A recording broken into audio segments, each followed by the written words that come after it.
Munambam phishing ഹാർബറിലെ തിരക്ക് പിടിച്ച ജീവിതത്തിൻ്റെ കാഴ്ചകൾക്ക് ശേഷം ബീച്ച് സൗന്ദര്യം നുകരുന്നതിനു വേണ്ടി മുനമ്പം മുസിരിസ് ബീച്ചിലേക്ക് ഞങ്ങൾ യാത്ര തുടങ്ങി. മുനമ്പം സംസ്ഥാന പാതയിൽ അയ്യാർ വളവിൽ നിന്നും പുതിയ റോഡ് പടിഞ്ഞാറ് ഭാഗത്ത് മുനമ്പം ബീച്ചിലേക്ക് സർക്കാർ പണിതിട്ടുണ്ട്. നല്ല കലക്കൻ അടിപൊളി റോഡാണ് മുനമ്പം ബീച്ചിലേക്ക് പോകുമ്പോൾ കാണാൻ കഴിയുന്നത്. ഈ റോഡിൻ്റെ ഇരുവശത്തുമായി അനേകം ഐസ് പ്ലാന്റുകളെ കാണാം. ഹാർബറിൽ മത്സ്യം കേടുകൂടാതെ സൂക്ഷിക്കുന്നതിന് ആവശ്യമായ ഐസ് മത്സ്യക്കച്ചവടക്കാരും ബോട്ടുകാരും ഇവിടെ നിന്നാണ് സംഭരിക്കുന്നത്.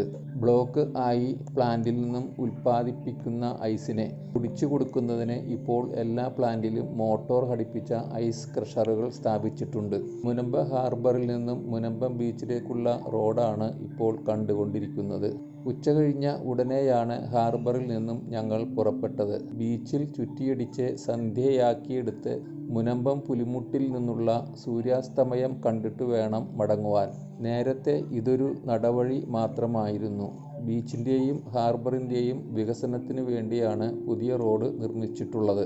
വൈപ്പിൻമുനമ്പം ദ്വീപിലെ പടിഞ്ഞാറ് ഭാഗത്ത് ഒരു ചെറിയ ദ്വീപ് ഉണ്ടായിരുന്നു. ആ ദ്വീപ് വഴി പുതിയ പാലം നിർമ്മിച്ചാണ് മുനമ്പം ബീച്ചിലേക്ക് എളുപ്പം എത്തിച്ചേരുവാനുള്ള സൗകര്യം ഒരുക്കിയിട്ടുള്ളത്. ആ പാലമാണ് ഇവിടെ നമുക്ക് കാണുവാൻ സാധിക്കുന്നത്. പാലം കടന്നതോടെ ഹാർബറിൻ്റെ ഭാഗത്തു നിന്നും ബീച്ചിൻ്റെ ഭാഗത്തേക്ക് എത്തിക്കഴിഞ്ഞു. നല്ല സുന്ദരമായ കാഴ്ചകളാണ് ഇരുവശത്തും. തണൽ മരങ്ങൾ വെച്ചുപിടിപ്പിച്ച് റോഡ് മനോഹരമാക്കിയിട്ടുണ്ട്. ബീച്ചിനോട് അനുബന്ധിച്ചുള്ള കടൽഭിത്തി കണ്ടു തുടങ്ങി. കടൽഭിത്തിക്കപ്പുറം പെരിയാർ പുഴ അറബിക്കടലിൽ സന്ധിക്കുന്ന സ്ഥലത്ത് ഒരുപാട് ചീനവലകൾ സ്ഥാപിച്ചിരിക്കുന്നത് നമുക്ക് കാണാം.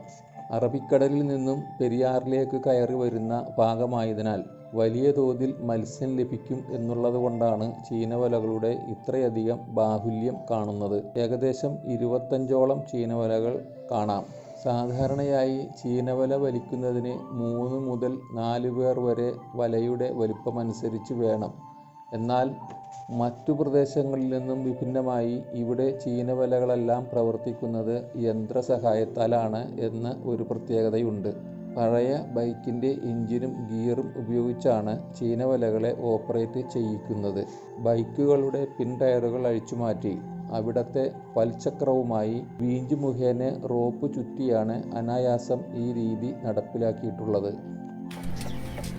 ഞാൻ നേരത്തെ പറഞ്ഞ ബൈക്ക് ഉപയോഗിച്ച് എങ്ങനെ ചീനവല താഴ്ത്തുകയും പൊക്കുകയും ചെയ്യാം എന്നുള്ളത് അതിൻ്റെ ഒരു പ്രദർശനമാണ് ഇവിടെ.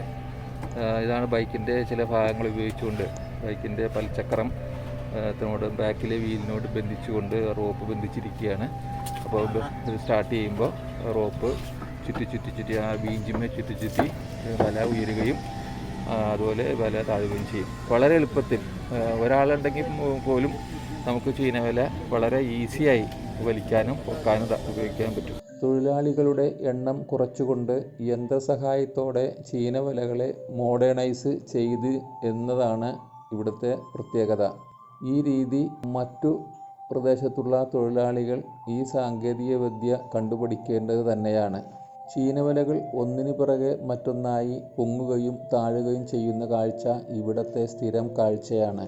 രാത്രികാലങ്ങളിൽ ലൈറ്റ് കെട്ടിയാണ് ചീനവലകൾ പ്രവർത്തിക്കുന്നത്. കൂടുതൽ മത്സ്യങ്ങളെ ആകർഷിച്ചു വലയിൽ കൊടുക്കുന്നതിന് വേണ്ടിയാണ് ഇപ്രകാരം ചെയ്യുന്നത്. ലൈറ്റുകൾ ഒന്നിനു പിറകെ മറ്റൊന്നായി രാത്രികാലങ്ങളിൽ പൊങ്ങുകയും താഴുകയും ചെയ്യുന്നത് അകലെ നിന്ന് വീക്ഷിച്ചാൽ നക്ഷത്രങ്ങളുടെ സഞ്ചാരമാണെന്ന് തോന്നും.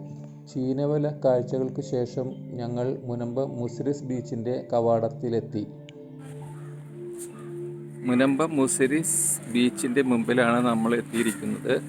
മുനമ്പം മുസിരിസ് ബീച്ച് ജില്ലാ ടൂറിസം പ്രൊമോഷൻ കൗൺസിലാണ് നടപ്പിലാക്കിക്കൊണ്ടിരിക്കുന്നത്. അതിൻ്റെ മുഴുവൻ പ്രവർത്തനങ്ങളും നടത്തുന്നത് DTPC ആണ്. മുനമ്പം മുസിരിസ് ബീച്ചിൽ എന്തെല്ലാം കാഴ്ചകളാണെന്നുള്ളത് നമുക്ക് കയറി നോക്കാം.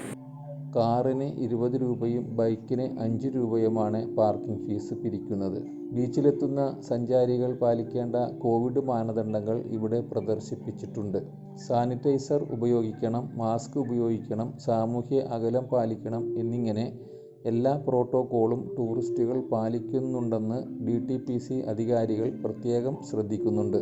ഇവിടെ ഒരു സ്റ്റാഫ് അംഗം പനി പരിശോധിക്കുവാനും സാനിറ്റൈസർ നൽകുവാനും ഡ്യൂട്ടിയിലുണ്ട്. പനി അളന്നു സാനിറ്റൈസർ ഉപയോഗിച്ച് കൈ തുടച്ചതിന് ശേഷം ഞങ്ങൾ അകത്തേക്ക് പ്രവേശിച്ചു. കേരള സർക്കാരിൻ്റെ സുനാമി പുനരധിവാസ പദ്ധതി പ്രകാരമാണ് ബീച്ച് സൗന്ദര്യവൽക്കരണം നടത്തിയിട്ടുള്ളത്. നേരെ പടിഞ്ഞാറ് ഭാഗത്തേക്ക് നോക്കുമ്പോൾ പുലിമുട്ട് അങ്ങ് നീളത്തിൽ അറബിക്കടലിലേക്ക് ഇറങ്ങി നിൽക്കുന്നത് പോലെ തോന്നും. ടൈൽ വിരിച്ച് പുലിമുട്ട് സൗന്ദര്യവൽക്കരിച്ചിട്ടുണ്ട്. ഇരുഭാഗത്തും സഞ്ചാരികൾക്ക് വിശ്രമിക്കുന്നതിന് കറുത്ത ഗ്രാനൈറ്റ് ടൈൽ വിരിച്ച സിമൻറ്റ് ബെഞ്ചുകൾ സ്ഥാപിച്ചിട്ടുണ്ട്. വളരെ ശാന്തസുന്ദരമായ ഒരു പ്രദേശമാണ് ഈ ബീച്ച്. ഇവിടെ കുട്ടികൾക്ക് കളിക്കുന്നതിനുള്ള പാർക്ക് സ്ഥാപിച്ചിട്ടുണ്ട്.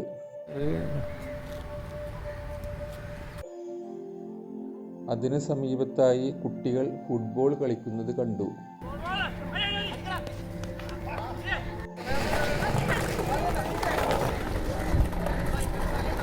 തൊഴിലാളികൾ ബീച്ച് വൃത്തിയാക്കുന്ന കാഴ്ചയും കാണുവാൻ സാധിച്ചു. വൃത്തിയാണ് ഈ ബീച്ചിൻ്റെ മുഖമുദ്ര. ഒരു ടൂറിസം ഇൻഫർമേഷൻ കൗണ്ടറും സ്നാക്ക് ബാറും ഇവിടെ പ്രവർത്തിക്കുന്നുണ്ട്. ഒരു വാച്ച് ടവറും സമീപത്ത് തന്നെ നിർമ്മിച്ചിട്ടുണ്ട്. വാച്ച് ടവറിൻ്റെ മുകളിൽ ഒരു സെക്യൂരിറ്റി ജീവനക്കാരൻ്റെ സേവനം എപ്പോഴും ഉണ്ടായിരിക്കും. കുറച്ചുപേർ ഇവിടെ ചൂണ്ട ഉപയോഗിച്ച് മീൻ പിടിക്കുന്നത് കാണാം. കോറിൻ ചൂണ്ടയാണ് എല്ലാവരും ഉപയോഗിക്കുന്നത്. നാടൻ ചൂണ്ടയിൽ കിട്ടുന്നതിനേക്കാൾ കൂടുതൽ മത്സ്യം കോറിൻ ചൂണ്ടയിൽ ലഭിക്കും എന്നുള്ളതാണ് കാരണം. കോവിഡ് നിയന്ത്രണങ്ങൾക്ക് ശേഷം ടൂറിസം ബീച്ചുകൾ സർക്കാർ തുറന്നതിനാൽ ഗ്രാസ് കട്ടർ ഉപയോഗിച്ച് ബീച്ചിലെ മൈതാനം ഭംഗിയാക്കുന്ന ജോലി ഇവിടെ നടക്കുന്നത് കാണാം. പുലിമുട്ടിന് തെക്കുവശത്ത് നല്ല സാൻഡി ബീച്ച് ഉണ്ട് എന്നുള്ളതാണ് മുനമ്പം മുസിരിസ് ബീച്ചിൻ്റെ പ്രത്യേകത. ബീച്ചിലിറങ്ങി തിരകളിൽ കളിക്കുകയും ചെയ്യാം. പുലിമുട്ടിലെ നടപ്പാതയ്ക്ക് ഇരുവശത്തും വിശ്രമിക്കുകയും ചെയ്യാം. സൂര്യാസ്തമയത്തോടനുബന്ധിച്ച സമയത്താണ് ഇവിടെ കൂടുതൽ തിരക്കുണ്ടാവുക. പുലിമുട്ട് നിറയെ സഞ്ചാരികളെ കൊണ്ട് നിറയും, പ്രത്യേകിച്ച് ഒഴിവു ദിവസങ്ങളിൽ. സൂര്യാസ്തമയം വളരെ ഭംഗിയായി കാണാം എന്നുള്ളതാണ് പ്രത്യേകത. മുനമ്പം ഫിഷിംഗ് ഹാർബറിൻ്റെ സംരക്ഷണത്തിന് വേണ്ടിയാണ് ലക്ഷക്കണക്കിന് കരിങ്കല്ലുകൾ കടലിൽ പാകി പുലിമുട്ട് നിർമ്മിച്ചിരിക്കുന്നത്. ആ പുലിമുട്ടിൻ്റെ മുകളിലാണ് മുനമ്പം ബീച്ച് നടപ്പാതയും ഇരിപ്പിടങ്ങളും നിർമ്മിച്ചിരിക്കുന്നത്. അക്കരെ തൃശ്ശൂർ ജില്ലയാണ്. അവിടെ അഴീക്കോട് ഭാഗത്ത് പുലിമുട്ട് ബലപ്പെടുത്തുന്ന ജോലികൾ നമുക്ക് കാണാം. പുലിമുട്ടുകൾ ഇടയ്ക്കിടയ്ക്ക് ബലപ്പെടുത്തേണ്ടതുണ്ട്, അല്ലെങ്കിൽ കടൽക്ഷോഭത്തിൽ നാശം സംഭവിക്കും. ഇതാ ഒരു ഫിഷിംഗ് ബോട്ട് ജോലിക്ക് വേണ്ടി കടലിലേക്ക് പോവുകയാണ്. ഈ ഫിഷിംഗ് ബോട്ട് കടലിലേക്ക് പോകുമ്പോൾ വെള്ളം, അവർക്ക് ആവശ്യമായ ഫുഡ്, ഐസ് എന്നിങ്ങനെയെല്ലാം തന്നെ ബോട്ടിൽ കയറ്റിയതിന് ശേഷമാണ് കടലിലേക്ക് പോകുന്നത്. ഒരാഴ്ചയോളം കഴിഞ്ഞിട്ടാണ് കടലിൽ നിന്ന് തിരിച്ച് കയറി വരുന്നത്. ഇതുപോലെ ആയിരക്കണക്കിന് ബോട്ടുകളാണ് ദിവസേന കടലിലേക്ക് പോകുന്നതും കടലിലെ മത്സ്യബന്ധനം കഴിഞ്ഞ് തിരിച്ചു വരുന്നതും. കടലിൻ്റെ അഗാധതകളിൽ നിന്നും കാണാപ്പൊന്നു തേടി പോകുന്ന തൊഴിലാളികളെയും ഈ ബോട്ടിനെയും കാണുമ്പോൾ ഈ ഗാനം എനിക്ക് ഓർമ്മ വരുന്നു. കടലിനക്കരെ പോണോരെ കാണാ പൊന്നിന് പോണോരെ, കടലിനക്കരെ പോണോരെ കാണാ പൊന്നിന് പോണോരെ, പോയി വരുമ്പോൾ എന്ത് കൊണ്ടുവരും കൈ നിറയെ, പോയി വരുമ്പോൾ എന്ത് കൊണ്ടുവരും. 14 രാവിലെ പാലാഴിത്തിരയിലെ മത്സ്യകന്യകമാരുടെ മാണിക്യ കല്ലു തരാമോ.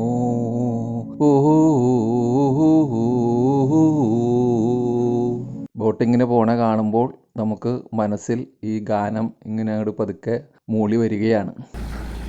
ഇപ്പോൾ പുലിമുട്ടുകൾ നിർമ്മിക്കുന്നത് ഇതുപോലെയുള്ള ട്രിപ്പോഡുകൾ ഉപയോഗിച്ചാണ്. കടൽക്ഷോഭത്തെ കൂടുതൽ ചെറുക്കുവാനുള്ള കഴിവ് ഇവയ്ക്കുണ്ട്. മാത്രമല്ല, പാറ പൊട്ടിക്കുന്നതിന് സർക്കാർ നിയന്ത്രണം ഏർപ്പെടുത്തിയിരിക്കുന്നതിനാൽ കരിങ്കല്ലുകൾക്ക് ക്ഷാമവും ഉണ്ട്. മുനമ്പം ബീച്ച് വളരെ മനോഹരിയാണ്. വൃത്തിയുള്ള പഞ്ചാര മണൽത്തരികളെ ശാന്തമായ തിരമാലകൾ പുണരുന്ന കാഴ്ചയാണ് നമ്മളിപ്പോൾ കാണുന്നത്.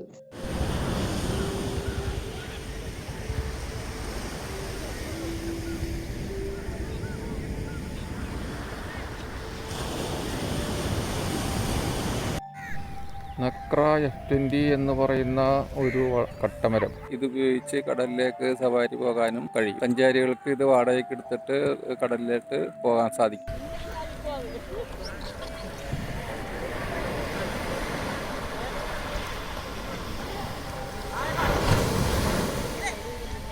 മേഘാവൃതമായ ഒരു അന്തരീക്ഷമാണ് കാണാനുള്ളത്. സമയം 6 മണിയായിരിക്കുന്നു. എന്നിട്ടും സൂര്യൻ കടലിൽ അസ്തമിക്കാനുള്ള കാഴ്ച നമുക്ക് ദൃശ്യമായിട്ടില്ല.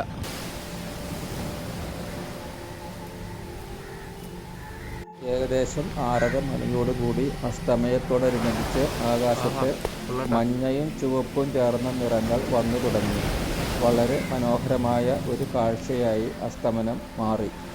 പിന്നെ പടിഞ്ഞാറെ ചക്രവാളം കൂടുതൽ ചുവന്നു തുടങ്ങി. ഏകദേശം 7 മണിയോടുകൂടി അസ്തമയം പൂർത്തിയായി.